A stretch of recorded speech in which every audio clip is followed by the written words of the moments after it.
Assalamualaikum warahmatullahi wabarakatuh. Berjumpa kembali dengan saya di semester yang kedua. Semoga semuanya sehat dan selalu semangat belajar dalam kondisi apapun. Mari kita berdoa agar badai pandemi ini segera berakhir. Sebelum membahas materi bahasa Indonesia yang pertama, kita evaluasi terlebih dahulu kegiatan pembelajaran online selama semester pertama, khususnya pada pembelajaran bahasa Indonesia. Yang pertama, saya mengamati banyak siswa yang terlambat mengikuti pembelajaran atau terlambat mengisi daftar hadir. Kemudian siswa tidak mengikuti pembelajaran online. Mungkin mengisi daftar hadir tetapi tidak mengikuti rangkaian kegiatan yang lain. Siswa terlambat mengumpulkan tugas. Keempat, siswa copy paste atau menjiplak tulisan orang lain. Nah, ini yang sering saya temukan.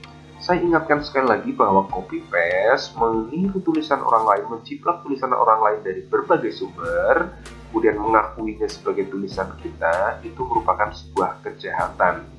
Sekali lagi, hal itu tidak boleh dilakukan. Kalau ada tugas menulis misalkan, kerjakan sendiri saja, percaya diri, sebagaimanapun hasilnya itu adalah buatan kalian sendiri. Jadi latihan jujur, kemudian latihan belajar untuk mengetahui kemampuan kita.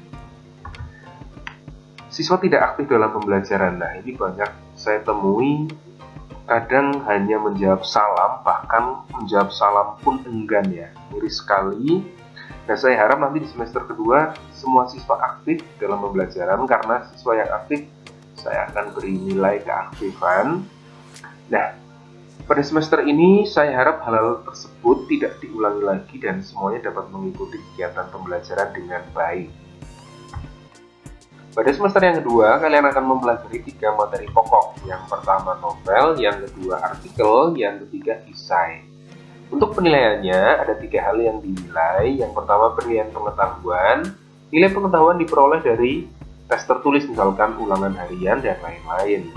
Kemudian nilai keterampilan dari nilai praktek atau nilai tugas, misalkan nanti praktek menulis atau yang lainnya. Kemudian nilai sikap. Salah satu sikap yang dinilai adalah tanggung jawab, disiplin, kemudian aktif, proaktif misalnya ketika pembelajaran. Nah, semakin kalian aktif, semakin kalian disiplin, tanggung jawab ketika pembelajaran, tepat mengumpulkan tugas dan lain-lain, maka nilai sikap kalian akan semakin baik.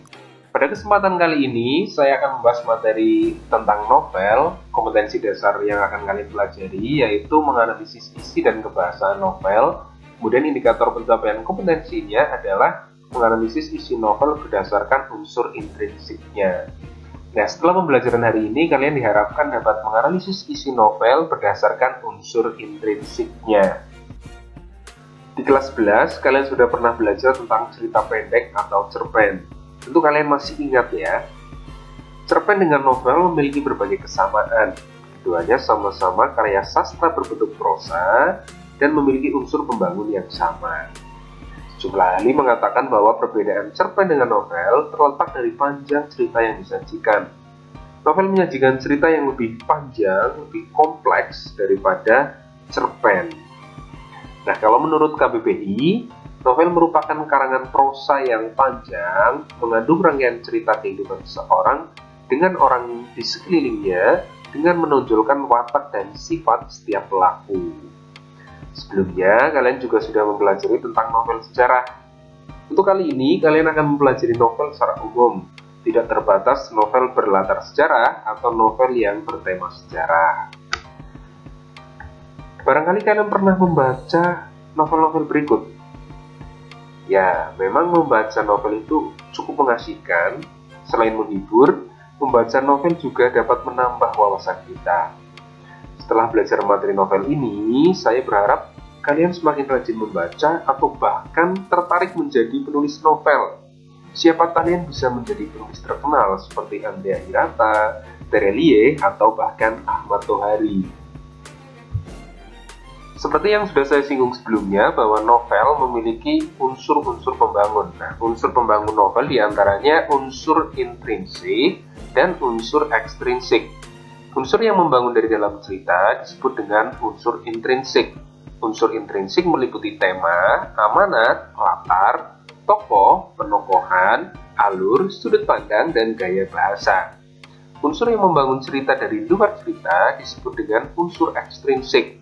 Unsur ekstrinsik meliputi latar belakang masyarakat, latar belakang penulis, nilai-nilai, dan lain sebagainya. Nah, pada kesempatan kali ini kalian akan belajar tentang unsur intrinsik novel. Unsur intrinsik novel pertama yang akan saya bahas yaitu tokoh dan penokohan. Menurut Nurgiantoro, tokoh adalah para pelaku yang ditampilkan dalam cerita. Berdasarkan pentingnya tokoh dalam cerita fiksi, tokoh dibedakan menjadi dua, yaitu tokoh utama dan tokoh tambahan. Tokoh utama atau tokoh sentral merupakan tokoh yang diutamakan penceritaannya, atau paling banyak diceritakan dan menentukan perkembangan alur cerita secara keseluruhan. Kalau kalian pernah membaca novel Laskar Pelangi, tokoh utamanya bernama Ikal. Atau mungkin kalian pernah membaca novel 99 Cahaya di Langit Eropa, itu tokoh utamanya bernama Rangga dan Hanum.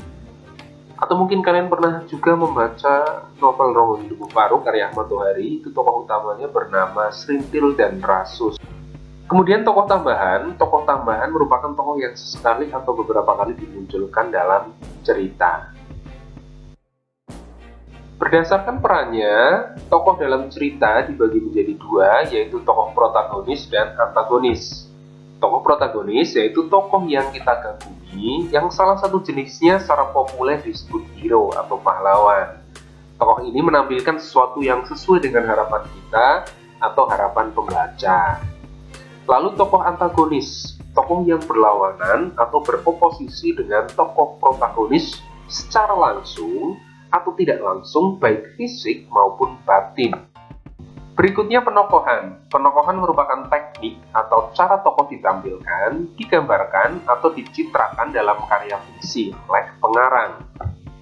Penokohan berhubungan dengan watak atau karakter tokoh. Setiap tokoh dalam cerita memiliki karakter atau watak masing-masing. Nah, biasanya ada dua cara yang dilakukan oleh pengarang untuk menampilkan atau mencitrakan tokoh, yaitu dengan cara analitik dan dramatik. Secara analitik, watak atau karakter tokoh-tokoh ditampilkan secara langsung dalam bentuk perincian oleh pengarang. Dalam hal ini, pengarang menyebutkan secara langsung watak atau karakter tokoh dalam cerita. Contohnya misalkan, Alam termasuk siswa yang paling rajin di antara teman-temannya. Ia pun tidak merasa sombong, walaupun berkali-kali ia mendapat juara bela diri. Nah, watak tokoh disebutkan secara langsung oleh pengarang.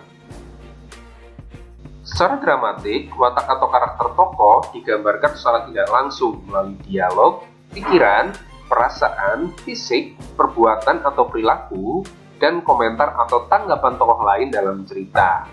Contoh, seperti sedang berkampanye, orang-orang desa itu serempak berteriak-teriak. Mereka menyuruh camat agar secepatnya keluar kantor. Tak lupa mereka mengacung-acungkan tangannya. Walaupun dengan perasaan yang masih juga ragu-ragu, malah ada di antara mereka sibuk sendiri menyeragamkan acungan tangannya, agar tidak kelihatan berbeda dengan orang lain. Sudah barang tentu suasana di sekitar kecamatan menjadi riuh. Nah, dari kutipan tersebut dapat kita simpulkan bahwa tokoh dalam cerita memiliki watak atau karakter yang keras dan kasar. Watak tokoh digambarkan melalui perilaku tokoh, tidak disebutkan secara langsung. Unsur intrinsik berikutnya adalah alur. Alur atau plot adalah urutan kejadian atau rangkaian peristiwa yang memiliki hubungan sebab akibat atau kausalitas. Jalan cerita suatu novel bisa berbelit-belit, penuh kejutan, penuh misteri, juga kadang-kadang sederhana. Secara garis besar, alur cerita berkembang melalui 3 tahapan, yaitu tahap awal, tengah, dan tahap akhir. Dalam perkembangan alur cerita muncul masalah dan konflik atau pertentangan atau ketegangan yang menambah keseruan cerita. Unsur intrinsik berikutnya adalah latar. Latar atau setting adalah segala keterangan dalam cerita yang berhubungan dengan tempat, waktu, dan suasana. Contohnya, pagi ini kapal kecil dan besar telah berlabuh di pelabuhan. Para kuli membongkar dan memuat barang. Para saudagar dari berbagai negara terlihat sedang memeriksa barang bawaannya, sedangkan aku berjalan di sela-sela keramaian. Dari kutipan tersebut dapat kita simpulkan bahwa latar tempat cerita tersebut adalah pelabuhan, latar waktunya adalah pagi, dan latar suasananya adalah ramai. Unsur intrinsik yang berikutnya adalah sudut pandang. Sudut pandang atau point of view atau viewpoint adalah bagaimana pengarang menempatkan diri dalam cerita. Sudut pandang dalam cerita dibagi menjadi dua, yaitu sudut pandang orang pertama dan sudut pandang orang ketiga. Kita bahas yang pertama, sudut pandang orang pertama. Dalam sudut pandang orang pertama, pengarang terlibat dalam cerita. Biasanya pengarang menyebut dirinya sebagai aku, saya, hamba, dan lain-lain. Sudut pandang orang pertama dibagi menjadi dua. Yang pertama, sudut pandang orang pertama sebagai pelaku utama. Yang kedua, sudut pandang orang pertama sampingan. Kita bahas yang pertama, sudut pandang orang pertama sebagai pelaku utama. Dalam sudut pandang ini, aku adalah tokoh utama. Contoh kutipannya, aku sedang mengamati lemari jam yang berdiri kaku di pojok ruangan. Ukiran jati bertuliskan huruf Jawa kuno menjadi saksi bisu kelahiranku. Tempat ini, 20 tahun lalu aku dilahirkan. Nah, dalam kutipan tersebut, tokoh aku merupakan tokoh sentral yang menjadi pusat penceritaan. Berikutnya, sudut pandang orang pertama sampingan. Berbeda dengan sudut pandang orang pertama sebagai pelaku utama, dalam sudut pandang ini, aku bukan sebagai tokoh utama dalam cerita. Biasanya, terdapat tokoh lain sebagai tokoh utama. Kita cermati kutipan berikut. Sekali lagi, aku dibuat kaget dengan suara pintu dari samping kamarku. Erika pergi terburu-buru sambil lari tunggang langgang. Sepertinya, ia terlambat kuliah lagi. Erika adalah gadis yang manis. Ia ramah dengan semua orang. Tidak heran jika banyak orang yang menyukainya. Nah, dalam kutipan cerita tersebut, aku bukan merupakan tokoh sentral yang menjadi pusat penceritaan. Tokoh sentral dalam kutipan cerita tersebut adalah Erika. Selanjutnya, sudut pandang orang ketiga. Dalam sudut pandang orang ketiga, pengarang hanya sebagai narator dan tidak terlibat langsung dalam cerita. Sudut pandang ini menggunakan kata-kata orang ketiga seperti dia, ia, mereka, dan lainnya atau menyebutkan nama. Sudut pandang orang ketiga pun dibagi menjadi dua. Yang pertama, sudut pandang orang ketiga serba tahu, dan yang kedua, sudut pandang orang ketiga terbatas. Kita bahas yang pertama, sudut pandang orang ketiga serba tahu. Dalam sudut pandang orang ketiga serba tahu, pengarang sebagai narator mengetahui segalanya tentang tokoh, mulai dari yang tampak hingga yang tak tampak, seperti watak, apa yang dirasakan tokoh, apa yang dipikirkan tokoh, masa depan tokoh, dan lainnya. Cermati kutipan berikut.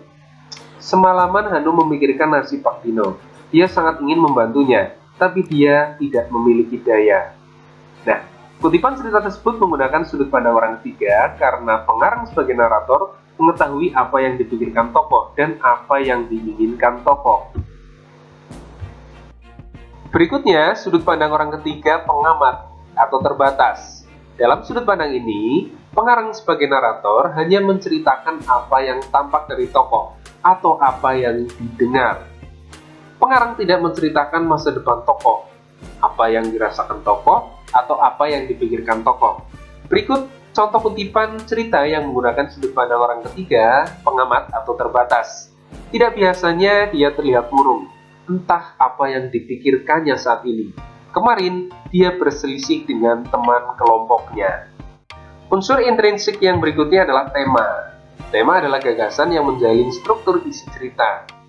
Tema suatu cerita menyangkut segala persoalan, baik itu berupa masalah kemanusiaan, ketuhanan, sejarah, budaya, politik, kekuasaan, percintaan, remaja, dan sebagainya. Tema dapat digolongkan menjadi dua, yaitu tema mayor dan tema minor. Tema mayor merupakan pokok cerita yang menjadi fondasi utama penceritaan, sedangkan tema minor atau turunan berfungsi sebagai penguat fondasi utama. Demikian pembahasan tentang unsur intrinsik novel. Semoga bisa dipahami, semoga bermanfaat. Terima kasih. Wassalamualaikum warahmatullahi wabarakatuh.